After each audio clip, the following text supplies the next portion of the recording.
Good afternoon.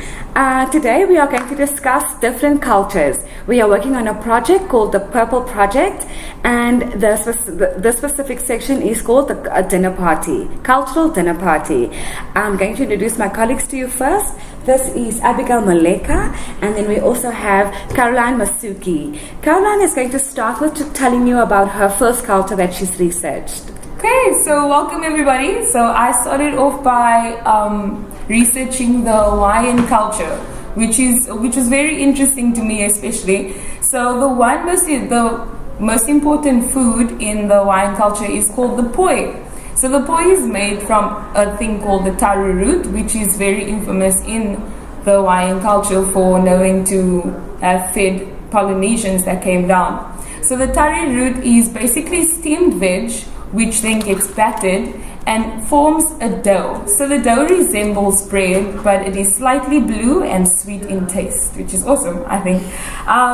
The next thing is the taru root contains so many vitamins like vitamin A, vitamin B. It also contains magnesium, iron, and many more things just to enrich bodies and enrich your health. And it also contributes to starch in Hawaii, because Hawaii has a lot of foods that are imported, so they do not really know which is organic and which is not anymore. So I'll be talking about the next thing I'll be talking about is the rituals. So when you are actually doing this taru root, or you're in the process of making taru root, you have to wear certain attire. So for a man or a male, it is called a malu. Okay, so a malu is a piece of cloth which is wrapped just around your waist, and you have to do this on a white wooden board and only with stone, which I think is quite interesting. For female, they have to have no nail polish on their nails. They literally have to be bare. So no hair in their faces, no nail polish, no jewelry. So when you do perform this production process, you literally have to come as yourself and as a whole to show respect to the culture. So the next thing I'm going to talk about is the major issue that Hawaii is facing, is the fact that a lot of their foods are imported, which makes them miss out on their own traditional seeds or their own organic foods that they could be producing. So the one thing that taru does symbolize is nutrition and the supremacy of culture, and that is what Hawaii is trying to bring back. So due to imported items always coming in, Hawaii has now found a method which is teaching university students to obtain this knowledge of performing the process of a taru root and actually letting them know the history behind it. So I hope you guys enjoyed that. I am going to be sending you off to my next colleague called Abigail Moleka, and she will tell you about her own culture. Yeah, thank you, Caroline. So I'll be talking about the Japanese culture, and one of the most important food in this culture is actually rice. And rice was so important that at the time of the feudal Japan, it was used as currency. So if you needed any service done or transportation, you had to give in a bag of rice and then you get service back in return. And also, rice or meal in Japanese means gohan. But then it is so important that when one thinks of a meal, they have to say gohan, which means both meal and also rice at the same time. And also, it's not uncommon for Japanese people to have rice 3 times a day with every kind of meal that they take, because it's that important to them. And the rituals and traditions that are associated with this is actually one of the notions that Japanese people support. It's called the wa, which means harmony. And this stemmed from the fact that when they had to cultivate wheat rice, it's a very difficult and hard labor. So they needed many people and many hands. So usually a person, let's say a farmer, will get other farmers from the same community so they can all cultivate the wheat rice together. And as a result, to get the result that they've harvested, and then they'll share them together and they'll cook them and share them together. And the other thing is Japanese people, this tells us that the Japanese people are really so deeply embedded into their own tradition and culture that they do not want to adapt or accept outsiders. And one of the evidence is at the moment they actually do not have enough rice to feed the whole country, since rice is so important. But the United States actually been encouraging them to export rice from them, but they still refuse because they still want to eat their own rice made and farmed by themselves. Yeah, and just outside notes, and it's not uncommon for Japanese people to actually buy rice cookers rather than buying TV. So if you go to each and every of their house, you'll find the rice cooker rather than finding a TV, because that's just how important rice is for them, and the way it is made is also very important for them, because they eat sticky rice, not just any sort of rice. And to conclude, one of the most famous rice snacks, which comes from the Japanese people, that is when they make rice into a ball shape. It's either wrapped from a saran wrap or pickled plum, and they eat this as a snack, even a traveling snack or a snack between meals as well. Yeah, that's about it. Awesome. And I'll hand over to Faye. Oh, hi everybody. Like I said, my name is Faye. I researched a culture called Tlingit, and the feast that they do is called potlatch. Yes, and they are normally from the specific northwest. So this feast is the significance of the food in this feast is mainly fish. That is their staple food as well. They usually reside close to the ocean, so they are fishermen. They are that is their culture is basically to fish. Okay, so what they mainly fish is whale, salmon, and also seal. Seal is important to eat, but also the oil of the seal is very significant because it helps them to preserve their food. They dip any fish into the seal oil, and it can be preserved for months and months, especially in the months where they're not able to fish. So the seal oil is very significant in this culture. And then also the ritual of the potlatch is basically to when they have a surplus of fish. This is what I love about this culture. When they really have a surplus, they share with one another. But when they share, they serve one another so well that they have special utensils to serve their community. So they share with their neighbors, they share with everyone. So I like it because nobody goes hungry in this community, but the ritual is to have these special utensils which is carved out of wood, and also beautiful wooden spoons that's also carved and decorated, and this is the only utensils that must be used for this specific special feast.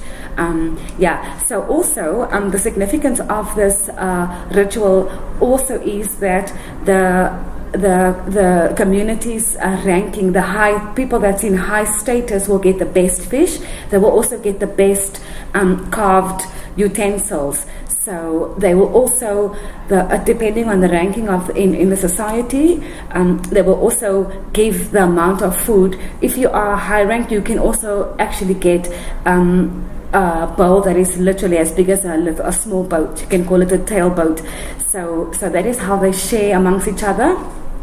But for me, like the host really places so much emphasis on status in the community. So I feel the values in the community is good because no one goes hungry. They share with one another, especially when there's widows that doesn't have husbands who can fish for them. They definitely will be fed by the whole entire community.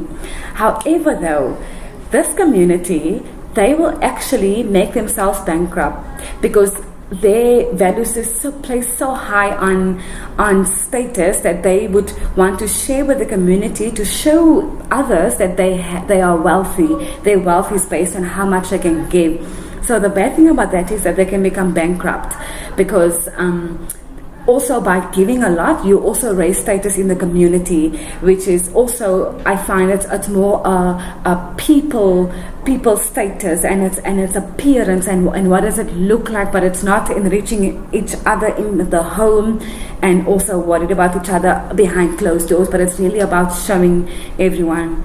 Yeah, so that's basically for me the biggest thing of my culture, which I found most amazing. Guys. So now I think it's quite interesting. I've heard about your culture, and I hear a lot of commonalities.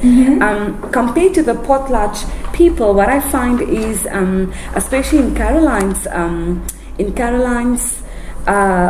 culture was definitely community, and also in Abigail's culture, I found like working together, but also again community. So I see community in all three. So that's definitely one big commonality that we have in these three cultures. But yeah, Caroline, what do you see common in I would actually back you up on the community settlement in each of our cultures, because one thing I picked up on is that everybody shared. So even if it was sharing information about the whole tradition or about the history of it, or sharing rice for people to come and actually help you on your fields, or sharing food, sharing fish if you have an overflow on it. I see that a lot of these traditions are very focused on the people. It's very people based, and the fact that they want to enrich themselves by feeding themselves, by creating even jobs, because like the Hawaiian poi, the fact that it could create jobs because it is organic and it's organically coming from the island. So it's small things like that that actually benefit cultures and benefit communities. So that's the one thing that I also realized in our little discussion today. Wow, that's amazing. Abigail, do you have anything that you want to add to our cultures? Yeah, I also realized that if you check I can't say your one's name, the name's very difficult. Titlatash. Yeah, and combining with Caroline's and mine also the Japanese culture, they had to make an enormous amount of food, and this needed a lot of hands. So if they don't work together, then they can't actually get a result that they want. So in order to actually get the food that they want to eat, they need to work together, not only to make them but also get them. Like when we refer to the Japanese, they had to farm together to actually get the food. They make them together and share them together as well. Yeah. So they are community people. Yeah, I like that. I think, and also what's different in these cultures, what I see is that, especially in Caroline's culture, is cleanliness and health conscious. They're very health conscious. I think in my potluck feast, because it's fish is a staple food, I think it's also healthy. Yes, it's different in terms of your culture really places a lot of emphasis on health consciousness and and the way they make it, and then also the spiritual aspect of it is really the way they, and cleanliness. Because I think yours, I don't see cleanliness in mine, or at least it's not mentioned, but also there's a lot of emphasis that I find that's based on yours is cleanliness. And also what's different for Abigail, what I find is the currency to actually use as currency. I wish I can give a better rice for petrol. Yeah, I think so. So for me that was definitely the significance. The commonalities was community, and I think the differences is just health, and for you basically just that you can use it as a currency, where for the potluck they gave it away, but you can it can almost be the same, because remember my culture gave it, but they wanted to be esteemed. So they had a interior motive. So I think it is different, but it can also, if you really look at it, it can actually be similar. Yeah. Because at the same time, the Japanese literally they said, "Come work for me, and I'll give you something for it." Exactly. So at the same time, it's a give and take. It isn't really just to receive like like your one. Like your culture could be.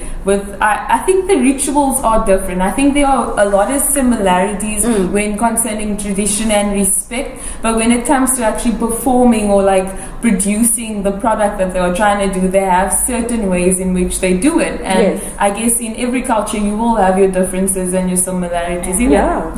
So wow, guys, that's amazing. So now we are going to go on to our second country that we've also researched. I will hand it over to Abigail. What was your second culture? Oh, mine was the Pennsylvania Dutch cuisine. So I'm gonna say like the three most popular recipes from these people. They are Dutch people, obviously. So one of them is gombies. I hope I'm pronouncing them right. This is a casserole of shredded cabbage, meat, and dried fruits together. Yeah, I know it sounds a lot, but you find all these things in one plate. Wow. Yeah, and another one is the gribble, which is a bit of toasted pasta with couscous. Ooh. Yeah, and the most famous of them all is actually funnel cakes. This is actually very famous. Apparently, I didn't know. Wow. Yeah, but everyone around the world actually really like to eat this thing, and it actually came from the Pennsylvania Dutch people. Okay. And the one very interesting thing about these recipes is they date really many years ago. So to also show that these people, they do not want to move on. They just want to get stuck into their own culture and tradition, and they do not take kindly to people coming from outside and coming in to tell them to change the recipes and stuff. And the one common things about all their recipes and foods, as I like to think of it, they really might want to increase you on the bigger side. So if you eat them the whole week, you might just add that 20 kg. Yeah. Wow. So it's more housewarming, really good, vitamins-filled kind of food. And one of the rituals, actually, I really hope I pronounce this word correctly, is the Schwalpischdankisch. Which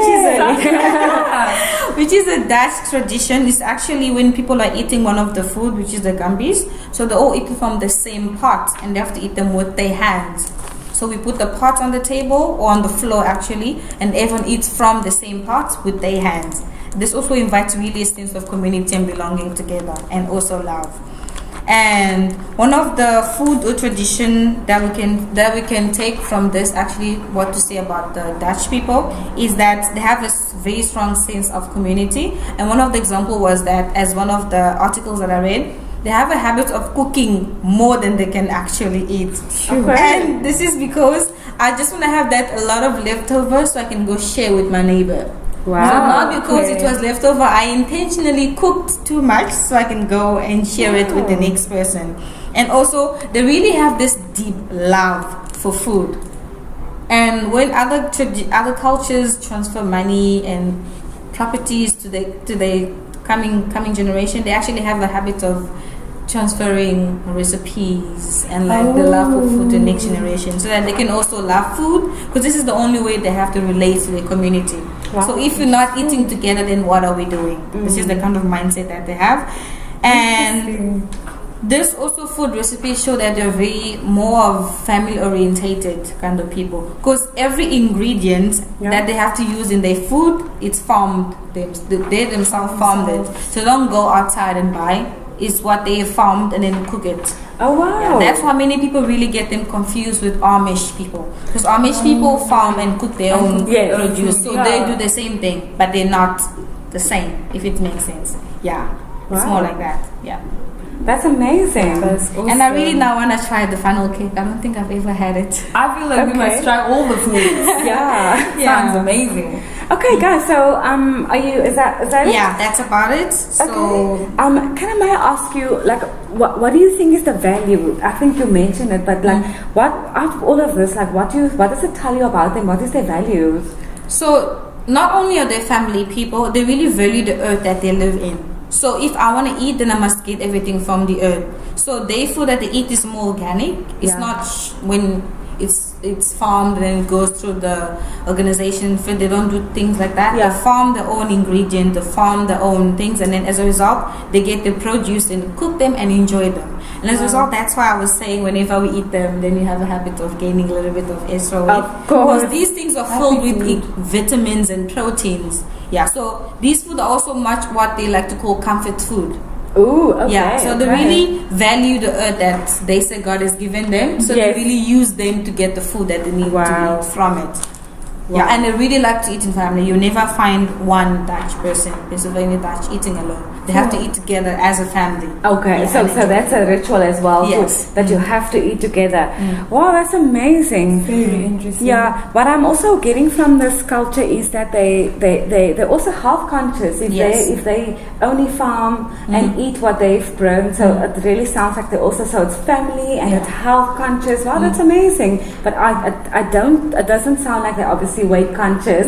So, not at all. Wow, that's not amazing. really. Yeah. Sure, but I think I definitely definitely would like to go to really enjoy that. The one thing I must say also is that it sounds like, because they don't share recipes and they don't take recipes from outside of their culture, it sounds like also it goes down as a legacy down generations. Okay, so they have the same recipes from the great grandmother coming down. Wow. Okay, so definitely legacy and leaving a lasting legacy is really embedded into this community. Yes. Wow, nice. Okay, so who would like to go next? Caroline. Will you go next? Okay, Caroline. So introduce your next culture. Right. So my next culture is going to be the Hindu culture, which I think is very amazing. So they are split. They have two different ways that they eat. So it's either that you are South Indian and you will eat vegetarian food. So everything will be vegetable based, which includes like meals like dal or dosa or rice or rice curd. So there's a great variety in it because it's all vegetables just mixed with a bunch of spices, right? So then the other form that you will get is the Northern Hindus. So they eat meat. They love meat, which is awesome. I love meat too, which is awesome. So they will go for dishes such as curries or buttered chicken, which I think is so amazing, and homey food. And what they normally pair with this, if you guys have noticed, is naan bread, right? So naan bread is this amazing dough which literally is almost like puff pastry but forms a round shape and is light and buttery in flavor. So it is very delicious. So whether you are North Indian or whether you are South Indian, you will never miss naan bread on your dish. Nice. Okay. So yeah, Indian food is amazing. But the one thing that I'll talk about is their sweets. So a lot of Indians, many Indians, even at special weddings or traditionally, even their rituals, all always contain sweets, because sweets is something that Lord Ganesh loved. Right? And if there's one thing we need to know about Indians is that they cherish their gods, respect their gods, and their way of showing their God loves is by giving them offerings. So whether it be sweets or whether it be food, it always has to come with pure intentions, and that's how they see it. Even while making food, while making Indian food, while you make it, you need to make sure that you're in the right space of mind. So you have to be thinking in a very pure way. That's the only way I can put it. A very pure way. Everybody around you needs to be pure too. There cannot be any arguments around processed food or people making food, which I think is very interesting too. So yeah, let's go back to the sweets. So like I said, Indian people love sweets, and the one way they like to show it is by bringing bafari, which is a type of sweet. It's small little donuts sink into syrup. So it's the syrup that they make on their own. Everything Indian is always made by Indian women, and it's always made by themselves. Okay, so no different cultures partake in how the food process goes. It's literally generations and generations of recipes and history on Indian food, which I think is awesome. So yeah, bafari is this amazing sweet, and it costs a fortune. The one thing I will say about Indians, and especially specifically on their weddings, is that when they throw weddings, it has to be big.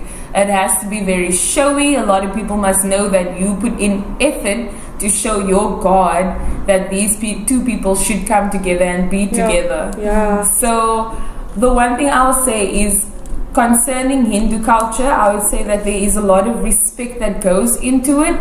A lot of traditional aspects too. Like a lot of the weddings have where you have to put a certain spice of turmeric on the groom and bride's forehead, just on the top, to say that they are blessed and that you are giving them their blessings.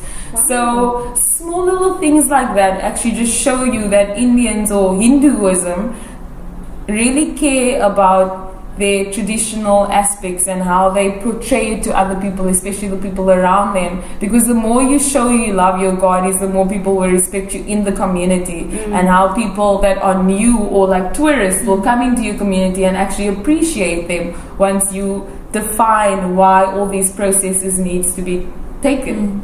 So yeah, that's my Indian culture for you. Wow, that sounds amazing. I love the spiritual part about your culture. Oh, it's amazing. It sounds like every action, everything they do has to start with spirituality. And I love the fact that when they do an offering, I love the pure heartness of it. And even being aware of your surroundings, of everybody else must also be pure around them, which I really like. Wow, that's amazing. I'd like to just add something to your culture. In my culture today, there is so much Indian culture is still into my culture in today. The food, especially the food, and also the big weddings. Yeah. It is so strong that it is literally still in my culture today. So that's quite amazing. Yeah. But one thing though I found in common when you said about the generations, so like the Indian food is always cooked by the women. I also kind of related it back to the Pennsylvania Dutch people as well, how the recipe is always handed down from the grandmother, the female side, so that they can keep the recipe and cook them for the children, so that the girls can also keep them for their own children as well. So that makes sense. They do have this sense of keeping the same tradition in the family, so it can be handed down. It's like building a legacy, because making sure that the legacy. It sounds almost like the elders in the community. It's their duty to must implement it, and I think it sounds like the kids needs to be a certain age when they have to learn. Then they get into the kitchen, and that is how they make sure that the culture and the legacy really continues so strongly that in my culture till today there is still a lot of their foods. Definitely. Wow, that's amazing. Okay, so I also researched another culture called tailgating. So it's basically a pure American culture. It started there, and tailgating is basically when there's a sport, when there's a game, and it's mainly university basketball and football. So mainly university sports. So it's what the community does. They support these teams and this is really people started coming by horse and cart. So it was basically the family. It started with the family wanted to relax. So on a Sunday, they need to eat first, and then they would go to a game. So that's where the culture started. But now in modern society, it's still continuing. But what's nice about the people now really go all out. They'll have laid tables with candlesticks and everything, and all of this happens in the parking lot of the stadium. So there's a few things that's so significant about this tradition. Firstly is that you can go there, anyone can go there, and they'll share with you. And the food that they eat that's very significant is it was supposed to be light meals, so it's barbecuing. So they barbecue and they have all these like light sandwiches and all these amazing Pop-Tarts and cheesy balls. So it's a lot of unhealthy food, I must say. That is what I've noticed about this culture, is a lot of unhealthy food, but they spend a lot of emphasis on the brine. It's like brine competition. They really spend a lot of money on the brine and the barbecuing, so that's the main thing of it.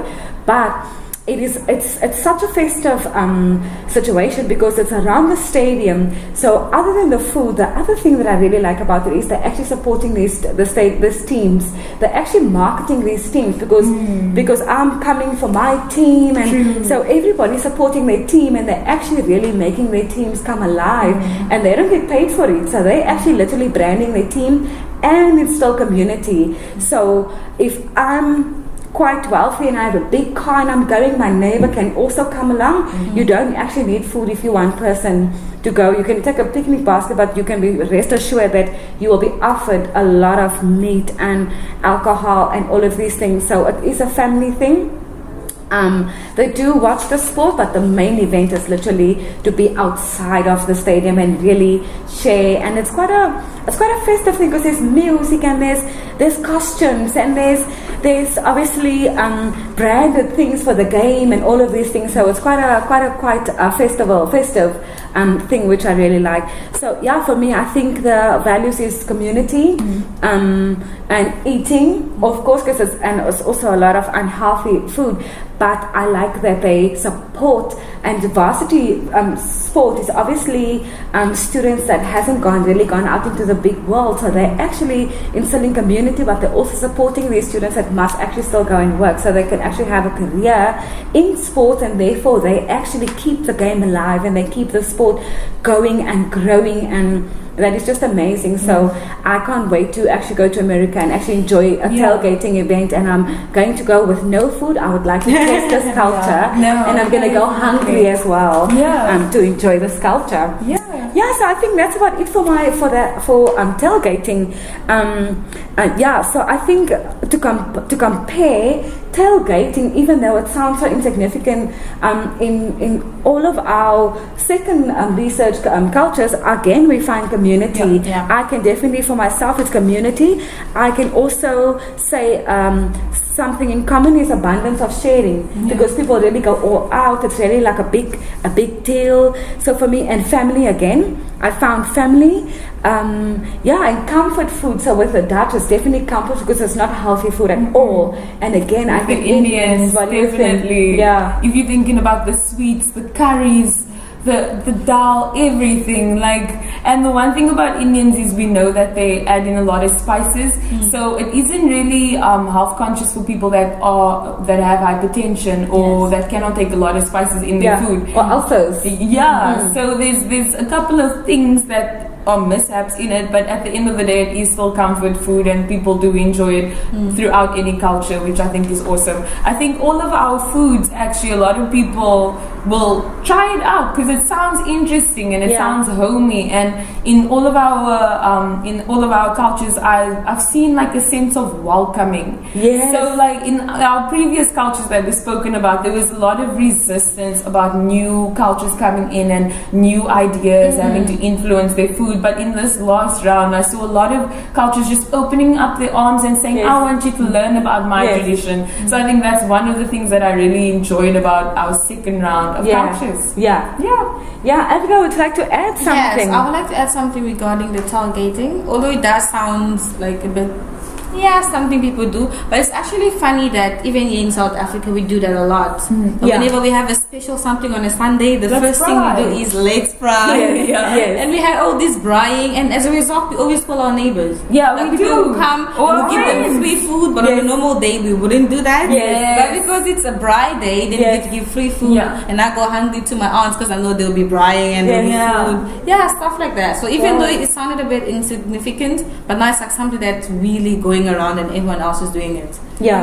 So it's actually growing then. It's actually growing into all societies. It's becoming a ritual in all societies. So like I said, I found abundance and sharing. I find in all this, in all our cultures, something that's obviously different in these cultures. I think in Caroline's culture, I found that vegetarian food is really, that's not in this culture that I research, and it's definitely not in Abigail's culture. So I think that's one of the things that's not common. And then also spirituality, again, I must say I find that in your culture, so again the spirituality comes through, but in mine it's actually, for someone that done research, tailgating will think it's just a beer festival, it's just about drinking a lot of alcohol and just being drunk, but so I definitely cannot speak about spirituality in tailgating. It's definitely not. And also I think Shobi can actually relate a little bit, because you go all out with your tailgating table and the braais and the recipes is all so delicious. So I think maybe Showy can really be, because that's obviously like I want to have a bigger table and never, however they still share. Yes. You see, at the end of the day. Do you find anything that's not really like connecting, that's different from the cultures? I think I've mentioned mostly all of them. I think you did. I would like to place like more emphasis on the spirituality, like you said, of Indian culture. So what Indians do is they believe that all of their foods judge your character, or let's say contribute to how you're going to act. So if you eat spicy food, for instance, you're going to be aggressive or you're going to lash out. So if you eat softer foods like vegetables, you're going to be pure and you're going to be humble, and you're just going to have a better equilibrium. But then there are things such as alcohol that's also placed into another category, which also represents like bad character and malicious thoughts. Yeah. So Indians have basically based their foods on how gods have represented it before and how they judge that your character will literally have its outcome. Wow. I would say, yeah, I would They say won't like my people, my No. tailgating people for sure.